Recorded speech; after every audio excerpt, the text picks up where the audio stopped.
So they say that fear is something that's learned, so it can be unlearned.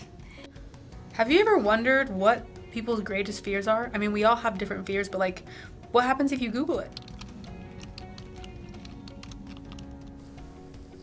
You look it up, and the first thing you see, you go right to the top of the list, and it's public speaking. And then again, scroll right down, and there it is, fear of public speaking. Fear is something that I think holds a lot of people back from going after the things that they want or pursuing certain goals that they have for their lives. And I know that throughout my life, fear has played quite a big role in a lot of the decisions that I've made. It's pushed me towards certain things and pulled me away from other decisions because I was afraid. And I think that's pretty common for us as human beings because we all have this mental block in our head that tries to predict the future for us. It tries to tell us that if we do this certain action, we will receive this result. And most of the time that result is the worst case scenario that could possibly happen. And so we allow that to block us and to change our perception and to convince us that that is what will happen if we do this. And I've actually recently made a list of 30 different fears that I have. And just to list a few, the first one is public karaoke, giving a talk in sacrament that's not verbatim, cliff jumping, wakeboarding, and talking to a stranger. And as I was making this list, it occurred to me that I'm not really afraid of 30 different things, but I'm afraid of 4. Pain, uncertainty, embarrassment, and rejection. And I think that if a lot of people are truly honest with themselves, all of our fears boil down to those 4 things. And it's not necessarily the action of those things that scares us. Like, I'm not scared to get up on a wakeboard, but I'm scared to fall down and to hurt myself. I'm not scared to talk to a stranger, but I'm scared of being rejected by that stranger. And it's those results that really influence the decisions that we make, because if we can't have confidence that by doing this certain thing we will get a positive outcome, then we just avoid that action altogether. Fear to me is being uncomfortable or facing a situation that you don't know how to handle. So in order to overcome fear, I prefer to plan ahead, but sometimes we don't always have the available tools that we need in order to plan for a situation. Fear can change us. It makes us act outside of our boundaries, so we're not only acting how we normally would in a situation. So if we're in a situation and somebody sees us, then they don't often recognize us. So that's something we need to learn how to deal with, is how to face fear in an appropriate manner in order to work on our overcoming fears. Some things we often can do is face our fears, which isn't always something we're comfortable with or want to do, but doing that does help us overcome the fear that we have. When I'm fearful, I often get anxious, I have anxiety problems, and so my heart rate speeds up, I'm uncomfortable, I can't breathe as well. And so it's really not a safe place for me when I'm in that fearful state, and so I try to work on that by doing smaller things that help me to overcome my fears.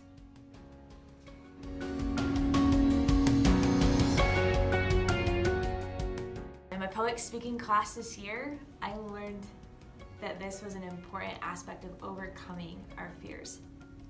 So I decided to apply a little bit of practical application for this knowledge, and I'm going to overcome my fear of sleeping on campus.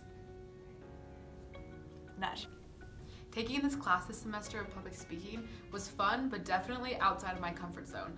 I didn't realize how much fear I had towards public speaking until I was preparing speeches and I didn't know what to do. But then I realized that all it was getting outside my comfort zone. And so I decided, you know what?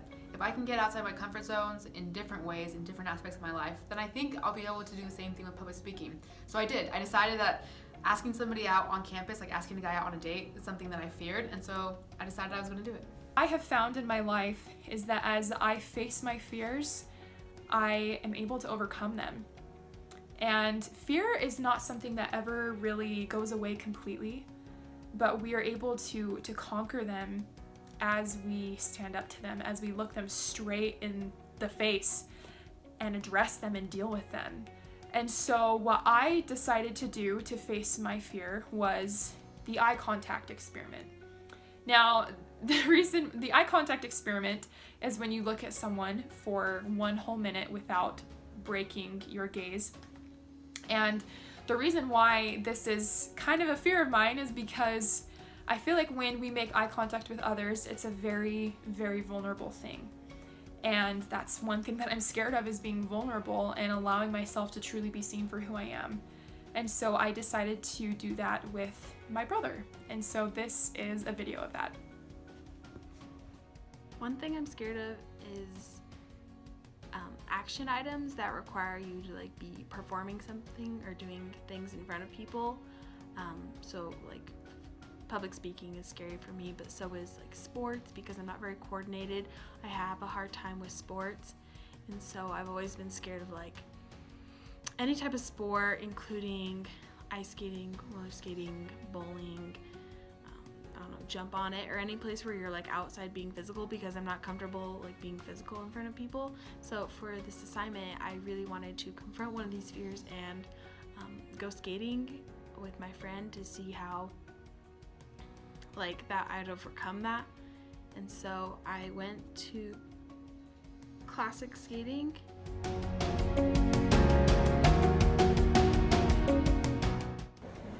So you're absolutely exhausted, so you decide to lay down and take a nap.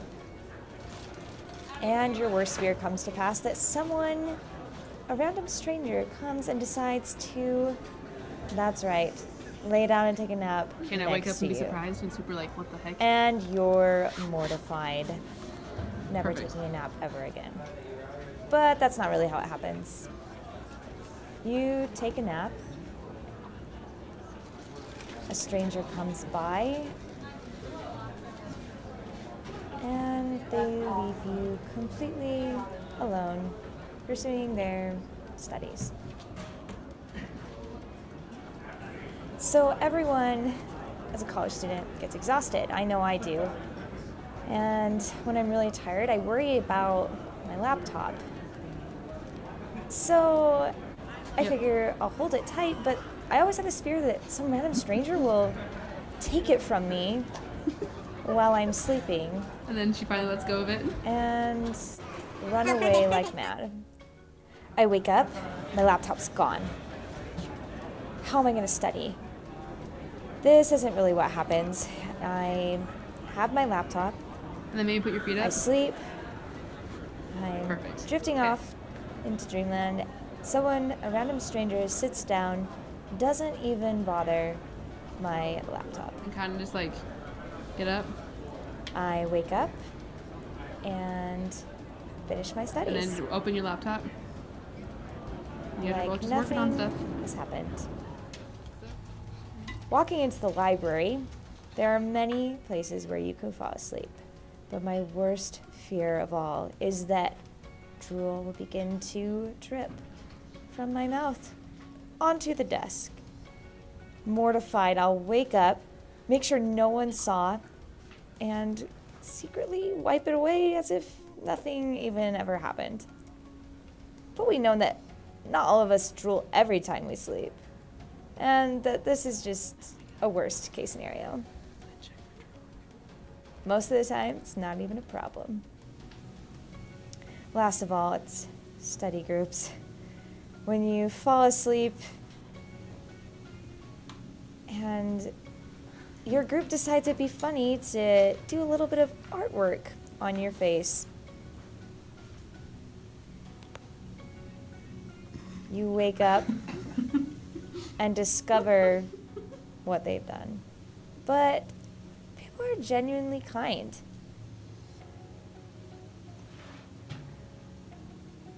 You're walking up to a guy and you have no idea what's going to happen. He just totally ignores you. And you're just like, boom, rejected. But what really actually happens? You usually go up, you talk to him. It actually doesn't go that bad. Maybe he actually does want to go on a date with you. And then you end up talking more. And it actually works out way better than you thought. I think a lot of times you just make it way worse than you think. But then sometimes maybe in person isn't your thing and you decide, okay, I'll do it on the phone. So you call them up, you get the courage, and you're nervous out of your mind, butterflies going crazy, and they answer. All they do is laugh, hang up, brutal, boom, rejected. It's horrible. I mean, you didn't even see their face, but you know what it looked like. But in reality, a lot of times you'll just call them and they actually get excited. Maybe they're smiling, maybe they're happy. They say, yeah, bye.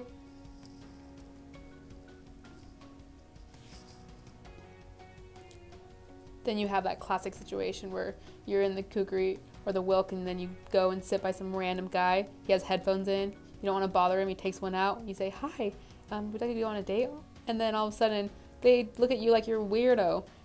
They say no, stick their earphone back in and pretend like you didn't even come and sit by them. Then you gain the courage to go back. And then you realize that in reality, it goes way better than you think. You talk to them, they take their earphones out, and you realize, hey, this guy's really, really nice. And then you ask them out, and they're like, sure, yeah, okay. And then maybe they'll even offer you some pizza. And I was like, perfect, didn't eat dinner. Oh, boom. Then if you're feeling real gutsy, you'll actually go to their apartment, knock on their door, all their roommates are there, then you wait. They answer, hey, hi, would you like to go on a date on Friday? They don't even say no, they just spit their water like you're crazy, and then say no, slam the door, boom, rejected. But does that really happen? No, probably not. It's more like you knock on their door, you wait maybe a second or two, then they answer, he's like, hi, Eliza, what's up? And then I asked him out on a date. And I guess in my mind it goes crazy, but in reality he's super, super nice. Maybe he even invites me in. And I'm like, yeah, sure. So I come in.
And it really wasn't that bad.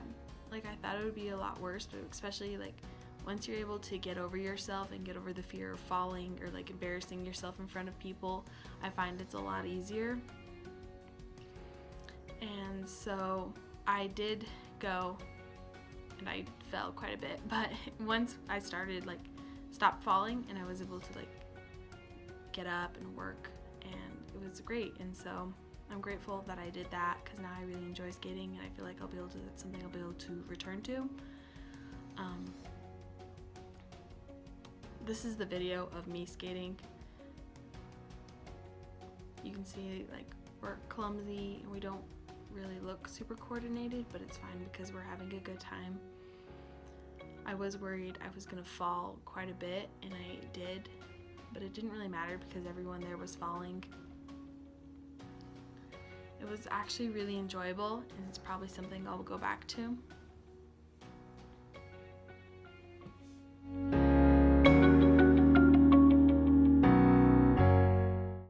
So from filming this video and overcoming my fear of sleeping in public, I realized that a lot of those fears weren't the case. And it came from unlearning my fear, discovering that it wasn't actually the case.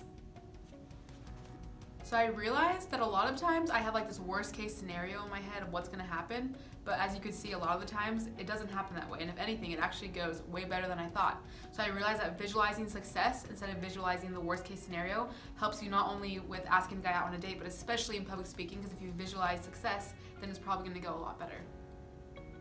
Now, something like that would never happen in real life. I'd never just stare at a stranger for an entire minute, and that was even my brother.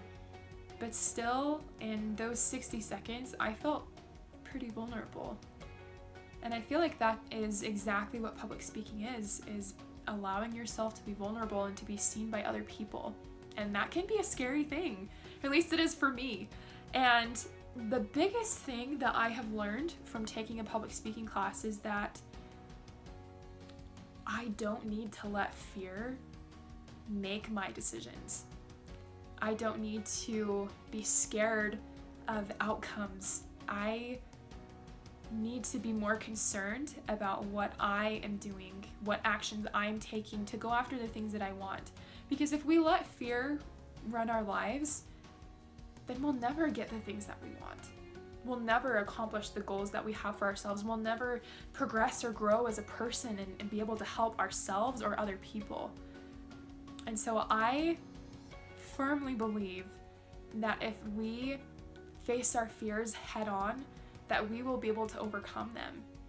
And overcoming them doesn't always mean that you're never going to be scared of anything. Like, even though I have taken public speaking now and I still have a lot left to improve on, I still think that I'm always going to be a little bit nervous to get in front of a group of people and to present a part of myself to them. But as you do it more, you are able to control that fear rather than letting it control you. And so that is why I think that we should always focus on overcoming our fears. What I thought would happen, I thought I was gonna fall, and when I did fall, people were gonna laugh at me, or like they would be like aware of me falling and like think poorly of me because of it. That's not really the case for all these situations. When you're embarrassed in public, normally people can like empathize with you, and so it's not as big as a deal as I think, but in the moment it's really difficult and it's hard to overcome, but we do it anyway because that's how we explore ourselves and get to know what activities we enjoy and things we don't enjoy. In the end, public speaking hasn't really changed me. I'm still uncomfortable speaking in front of people, but I think the practice has helped me learn different ways I can fight that fear of being uncomfortable in front of speaking people. The techniques we've learned have helped me understand what it looks like to be a good speaker, and so when I'm preparing for my speeches, I can go back to that and recognize things I'm doing wrong and things I'm doing right, so I can work on becoming a better public speaker. I've enjoyed the class to an extent. Of course, I don't feel comfortable, so it's not like something I look forward to, but I do appreciate the growth that I've experienced in the class. And public speaking is always going to be something I don't want to do, but because of this class, I know it's something I can do, and so I appreciate the lessons that I'm taking away from this class.